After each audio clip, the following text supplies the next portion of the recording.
Hello, welcome to my channel. Today we are going to read a sleep book by Dr. Seuss.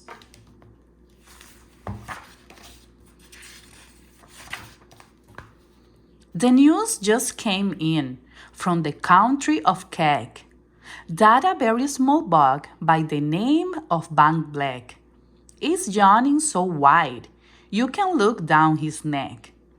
This may not seem very important, I know, but it is, so I'm bothering telling you so.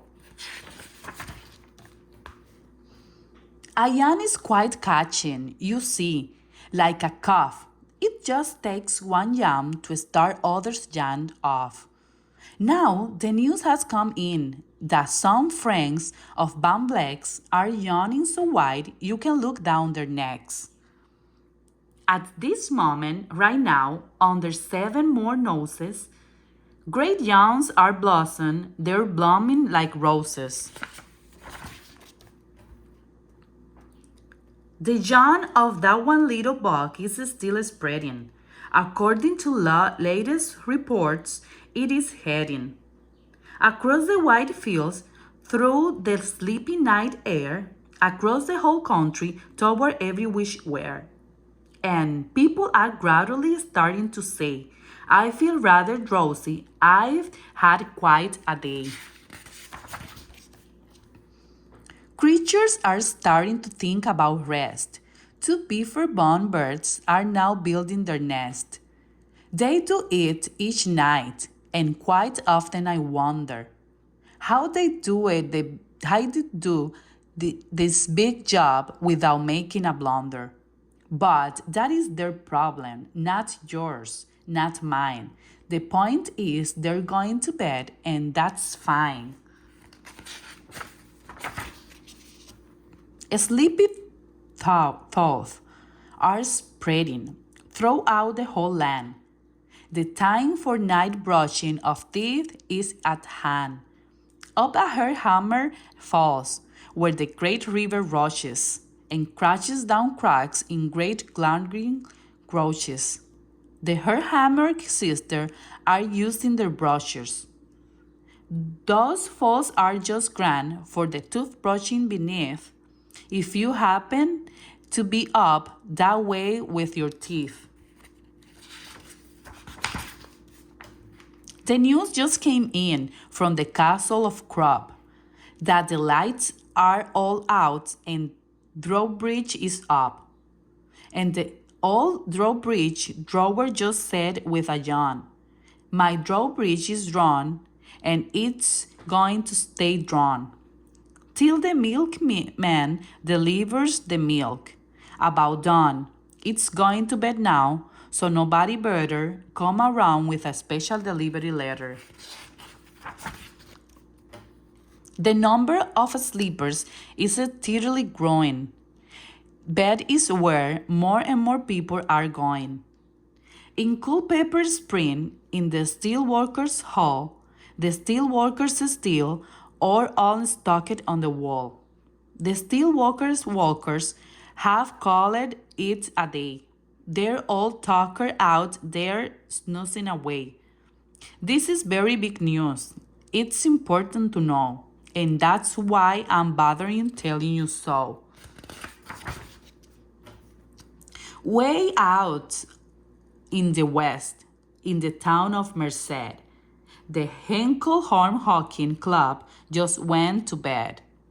Every horn has been quietly hung on a hook for the night in its own private Henkel Horn nook.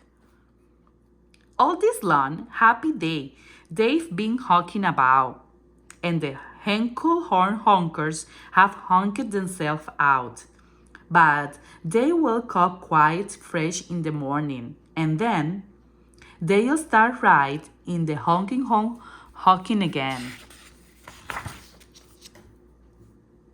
Everywhere, creatures are falling asleep. The coxable frink is just collapsed in a heap. And by adding the frink to the others before, I'm able to give you the whole sleeping score. Right now, 40,404 creatures are happily, deeply in slumber. I think you'll agree that's a whopping fine number. Counting up sleepers? Just how do we do it? Really quite simple. There's nothing much to it. We find out how many. We learn the amount by an audio teleo count. On a mountain halfway between Reno and Rome, we have a machine in a plexiglass dome, which listens and looks into everyone's home, and whenever it seems a new sleeper go flop, it jiggle and lets a new bugle ball drop. Our chap counts this ball as they plump in a cup. And that's how we know who is down and who's up. Do you talk in your sleep? It's wonderful sport. And I have some news of this sport to report.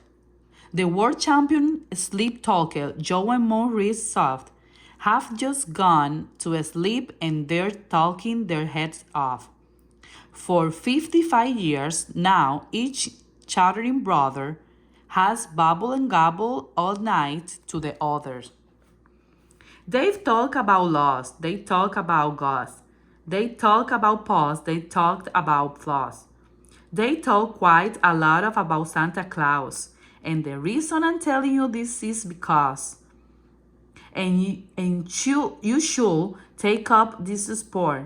It's just fine for the yaws.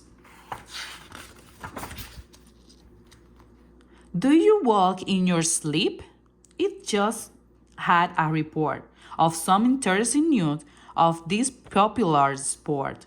Near Finnegan Fen, there's a sleepwalking group, which not only walks, but it walks a la hoop. Every night, they go miles. Why they walk so such lane? They have to keep eating to keep up their strength.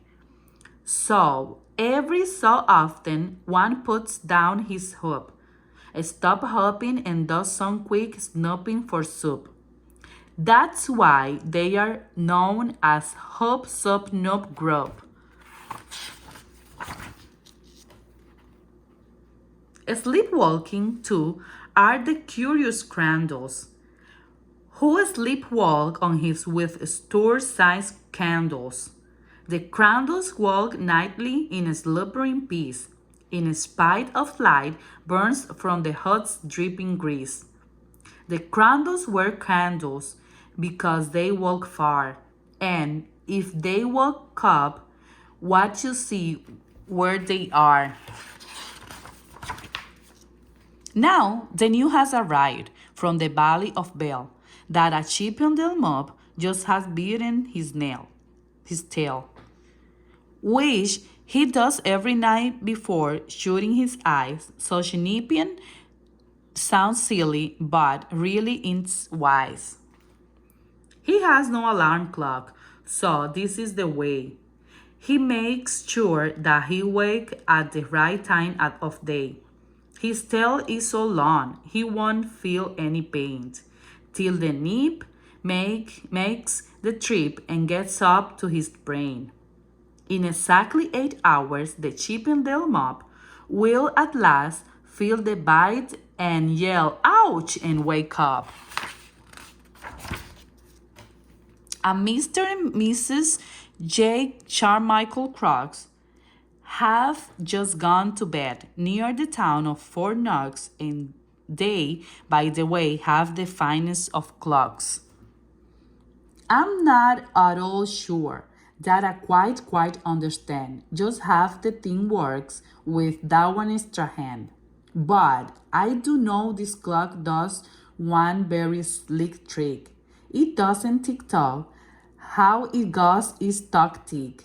So, with ticks, it is talker, and talks in its ticker.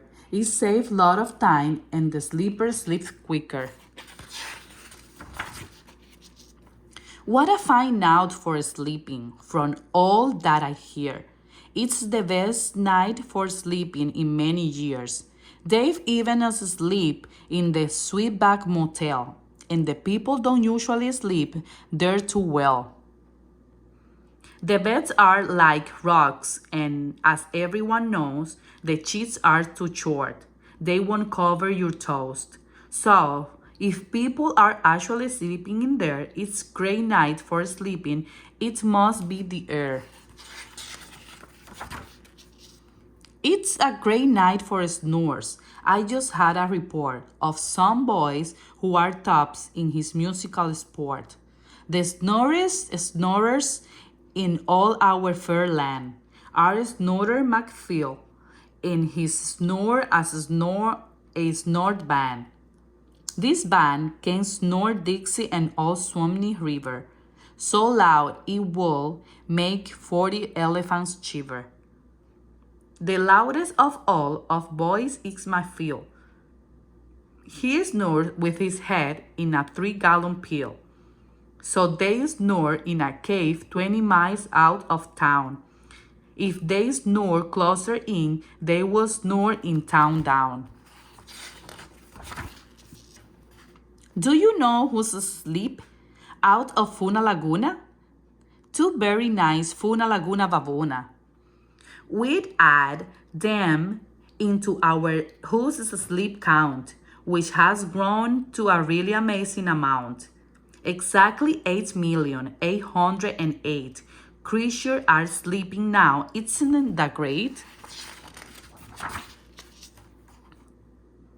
Ayed is in bed, and the bed of Ayed is the softest of bed in the world, it is said. He makes it from pom-poms he grows on his head, and he's sleeping right now on the soft end of fluff, completely exhausted from the growling of the stuff.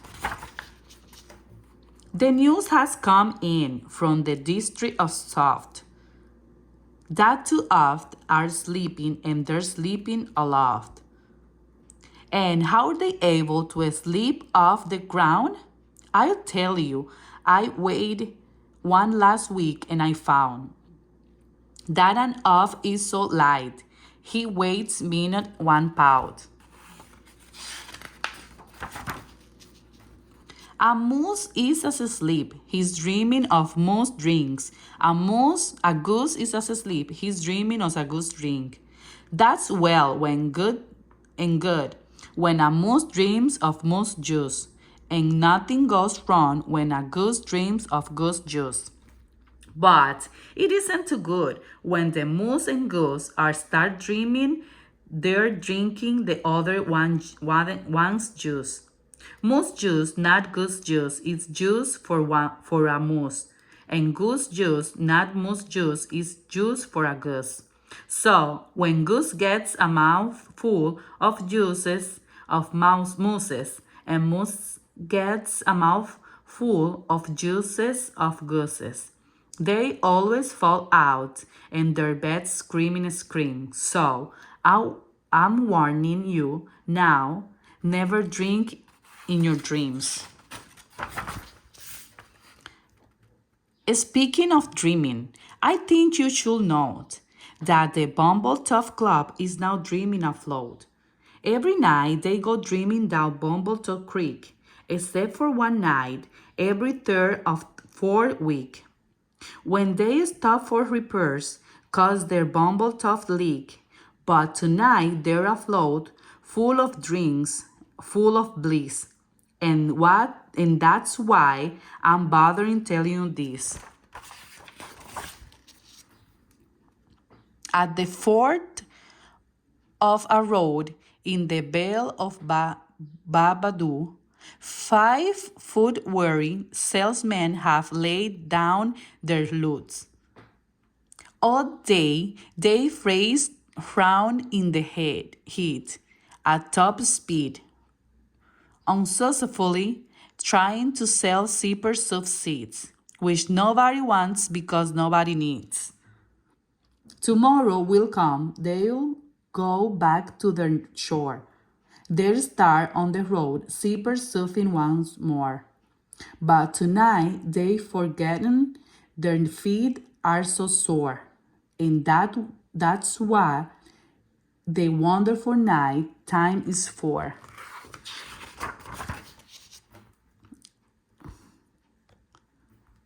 Everywhere, creatures have shut off their voices. They've all gone to bed in the beds of their choices.